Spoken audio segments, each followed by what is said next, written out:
Hey everyone, welcome to Live Trading Thursday. My name is David. I'm going to be your host today. Looking forward to this one. We've got some changes in the market that we need to talk about.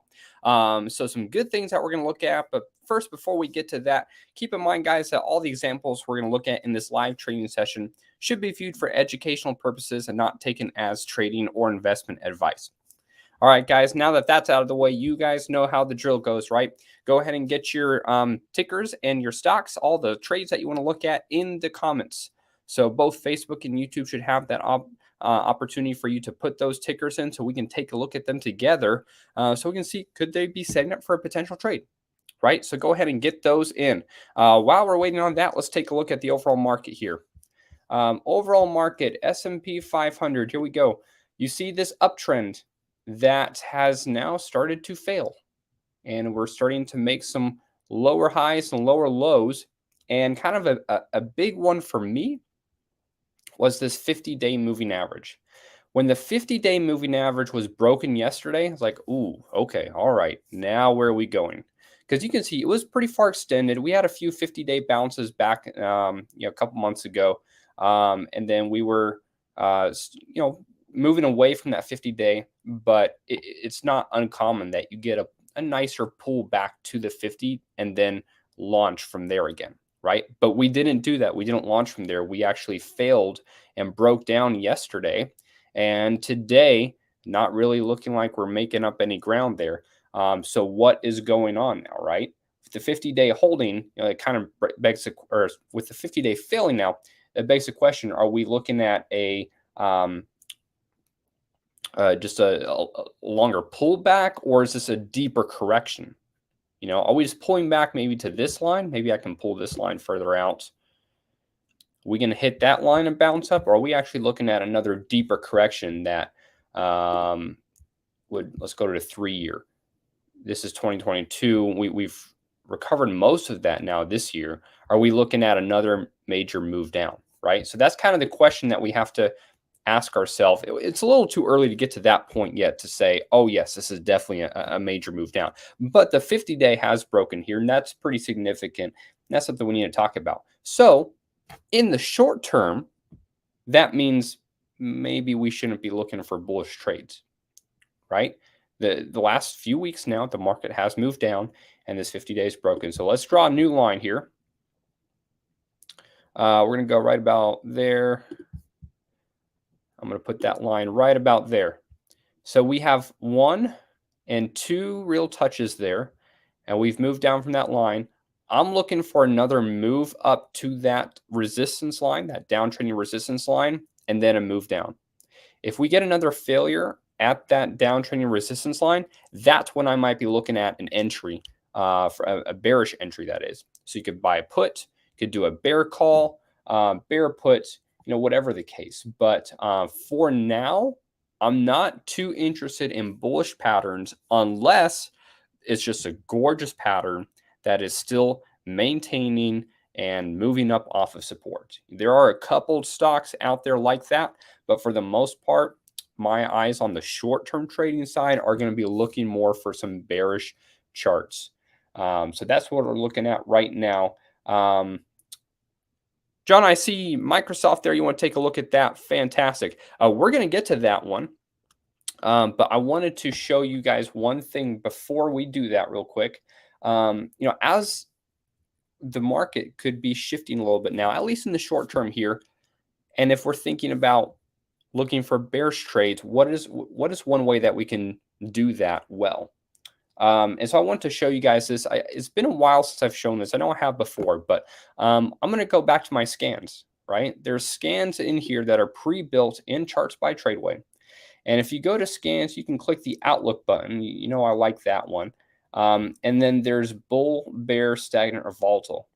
In this case, you might want to take a look at the bear outlook.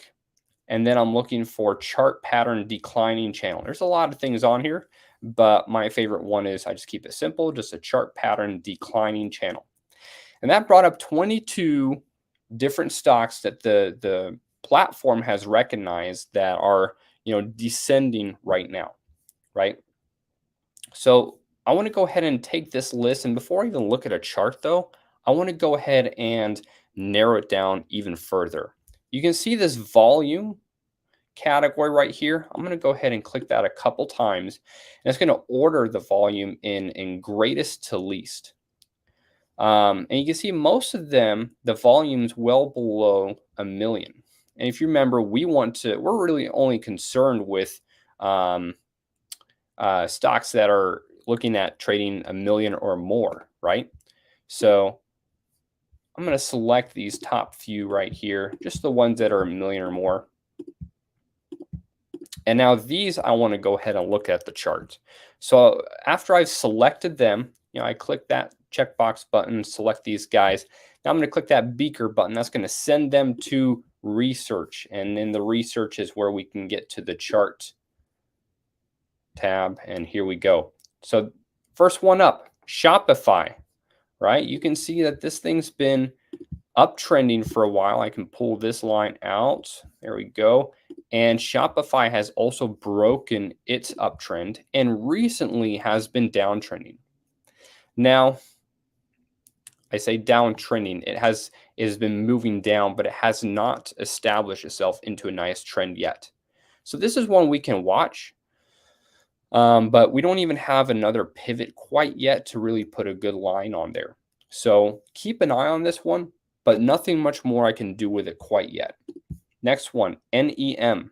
All right, NEM. So this one you can see recently has been starting to, we'll go from there to downtrend. We can get a line. Now that's a pretty steep line, right? That's a pretty steep line, but we have multiple touches. 1, 2, 3, 4. So, if it touches that line, starts to fail, if you hopped on with a put or something, I imagine being in a put for 1 or 2 days here, 1 or 2 days. It doesn't even take much, right? But you can make a significant profit in a short amount of time if you catch it at the right time. So that could be one to keep an eye on. NET, not loving the pattern yet. Yes, it has started to move down, has started to break down. We could put a line right there if we wanted to, and it started to break down from there, but not enough. Not loving that one yet. LITE.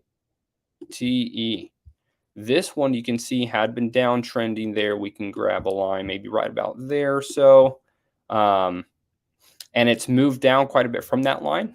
Earnings has something to do with that. But if it moves back up and fails, there could be opportunities there. DXCM. Very, very steep here. It'd be hard to get a solid line on this one. Maybe could do this right here. That's really steep though. Yeah, that's so steep. I don't even like it. I would want to wait on this one, and I've got this historical support that it's coming up on, so we're going to wait on this one. CCI. Wow, now that one's beautiful. Let's look at a year long. Actually, let's pull this back a little bit further. This downtrending resistance line is nice.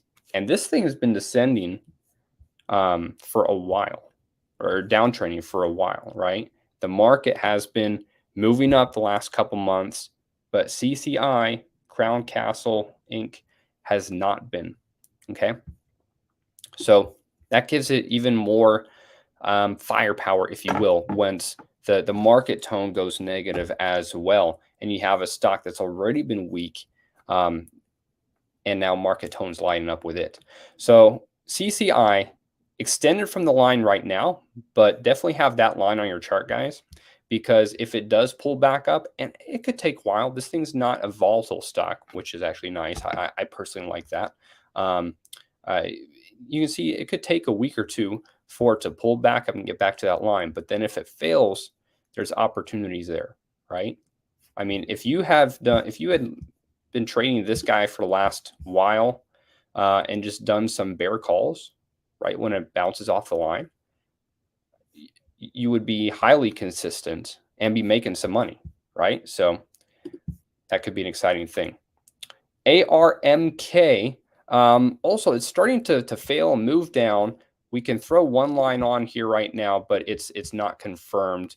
Not really loving that pattern yet. SQM. This one looks a little bit better. We can get a line here, pretty steep though, but we can put that line on there. This kind of looks like, was it Shopify? No, NEM. Yeah, it kind of looks like NEM. That same kind of idea. And one interesting thing on SQM is you can see it's 4 reds, right? So the 4 different categories that you can just at a glance see what's going on. The 4 different categories are showing all red. So doesn't mean it's going to work as a bearish trade, but anyway, if this thing pulls back and fails, there's an opportunity there as well. Now you can see most of these even, I didn't love the pattern yet, you know. NEM was okay, CCI looked great, and SQM was okay. It's part of our job as a trader to just take this big basket of stocks and be able to narrow it down, right? The platform did a ton of that for us already, where we were able to narrow it down from, you know, well over 10,000 stocks to 22 or so. We did some more narrowing down, and then again some more narrowing down to where, hey, now we've got 3 or 4 that we'd be keeping an eye on over the next week or so, right? So that's one of the ways I like to move through things. All right, John, I haven't forgotten about you. Let's take a look at Microsoft. I want to see what's going on with Microsoft. What can we do there? Now, I know tech has been starting to fall down too. Yep, there you go. You see this. Let me drag this line further out here. Got this uptrend that had been going on, and it failed, right? And now we can start throwing on another line, maybe right there. Let's zoom in on that a little bit, actually. So right around there, you could have that line there, or you can also just zoom in and see that there's wicks off this 10-day. And a lot of the times, the 5-day has been acting as some resistance as well, right? So this is one of these where the 5-day is kind of pushing that stock down in a gentle way, actually. So, you know, what could we do with this? It's not giving us necessarily this trending pattern where it moves away from resistance and then back up and then bounces down, back up. It's not doing that yet. So that makes it hard to really find a good buy point for a put or a bear put. But what about a bear call, right? It's just a credit spread version on the bearish side. What if we were to structure, what if we could structure with the short strike above this 20-day and 50-day? You can see in the last few weeks, it has not gone above the 20-day, right? That 20-day, actually, that was some support back in here as well. So why not be some resistance now? So what if we could get a short strike at 330? I don't know. That's about $10 apart. It'd be $10 a cushion. We might be able to get that. Let's take a look. Let's take a look here. You know, I like to go about a month out. So we're going to go September 15th. Double click that. And you know the liquidity is good. Honestly, I forgot to even look at it, but it's Microsoft, right? It's one of these big players. The liquidity is going to be good. 330, that open interest, 25,000. So good. Bid-ask spread, very fair. All right, let's structure that. A 330 by 335. Oh, that's actually, did I do that right? 330 by 335. That's really good credit. That's a really good credit. So you have the possibility of making $150 for every $350 you're risking. Okay, you know, quick calculation of 150 divided by 350. You're gonna find out that's a 43% potential ROI. 43%. Okay, and we're going a month out with 330 by 335. Let's draw this out. Here's what we're looking at. So 330 by 335. And we're going out to September, I think it was 15th. That's our credit spread. That's what we're looking at. Now, I got to be honest, with that good of a credit, my initial thought is, well, what if I can now structure it further away and get, you know, less of a credit, but maybe more of a probability, right? That's kind of where my brain goes. What if I could do that? Because that's honestly quite a bit better credit than what I anticipated we'd get. And I might want to do that, seeing as this is a very new downtrend and maybe hasn't really established itself fully yet. And regardless, if we put the trade here or wherever, we're going to have to manage that trade according to our plan, right? That's going to be the most important part, is managing the trade. But an aggressive trader could look at this, right? And even if the stock moves up and it breaches the short strike, one could still roll it up and out, right? So you could close that trade and put on another credit spread if you have a technical reason to do so. You believe that the pattern's going to hold, or that it's going to continue to move down. So there's still things you could do there, right? But that's pretty decent right there. Now, John, I'm not telling you to go trade it with real money yet. Maybe you're at that point. Maybe you're at that point and you're ready to do that. But here's what I want to tell you and everyone on that's listening right now. Let's go paper trade this, right? Actually, let's do this. I'm in my Treyway paper trading account. I'm going to come to options. I already have that pulled up. I'm going to sell the 330 on the call side, and I'm going to buy the 335. And I'm going to hit trade. I know I'm moving through this pretty quick, but it's recorded, so you can rewatch it there. And I'm going to I like to leave it at the natural price when I'm doing these paper trades. The paper trading version just goes through better if you just leave it at the natural price. Review it and submit it. Continue. Boom. Executed at 155. There we go. All right. Got some other stuff going on. It looks like a different paper trade I had with a BRCA order on executed earlier today. But anyway, so this Microsoft trade, we are in this trade now. Paper trade, of course. But now if I go ahead and, I can get rid of this box in a way. I'll leave there. I like to leave the box here because that kind of shows my expiration. But you're going to get a more accurate showing of the strike prices there. So good find on that one, John. Again, if you haven't paper traded this yet, just follow those steps and get into that paper trade, because you can't lose in a paper trade. It's not real money.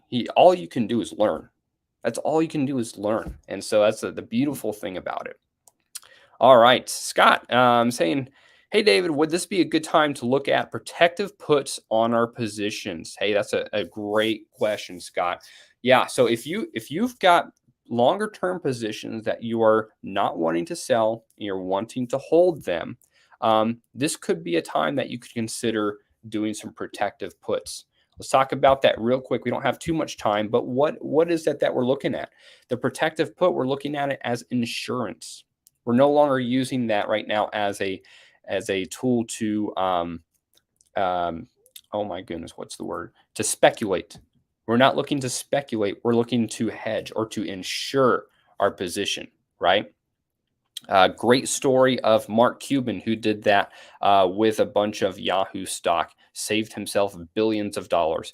If you want to learn more, Google that. Mark Cuban buying puts to save himself billions of dollars. So this could be an opportunity to consider that, Scott. If you wanted to hold on and wait and have more confirmation, you could. Maybe you say, hey, if it breaks this uptrending line right here, then maybe you get into puts. But the 50-day is broken. So at the end of the day, insurance is exactly what it is, right? It's something that we buy, but we hope to never use. And I've done that before. I've bought insurance on stocks just with puts, and I hoped that I never used it, and thankfully I didn't have to use it in that case, right? So definitely could be something to consider. All right, guys, awesome. I want to leave you guys with something here before we're done. I know several of you guys already know about this, but on YouTube, we have a Charts by Treyway page. We have all of our trainings and tutorials. We've got some long trainings that are like an hour and a half long if you want to dive in or really learn about things. And we've got some shorter tutorials in there as well. And even just some, short lessons in a way of, hey, here's what the scans are, for example. We just looked at the scans. I think that one's a 6-minute video, right? So check out the The link I just dropped there, and that's going to be able to bring you to the YouTube page so that you can take a look at those and just learn the platform better, right?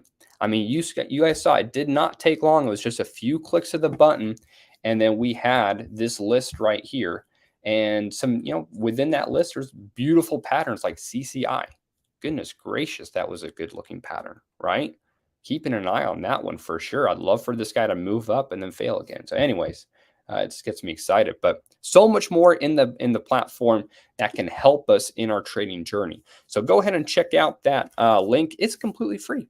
It's completely free. So why not? Check it out. Learn how to paper trade. Go paper trade Microsoft. And all right. Thanks, guys. I'm not going to be with you guys next week. Someone else is going to be on next week, but I know they're going to do great. And I look forward to seeing you guys the next time I get the opportunity. Thanks, guys. We'll talk to you later.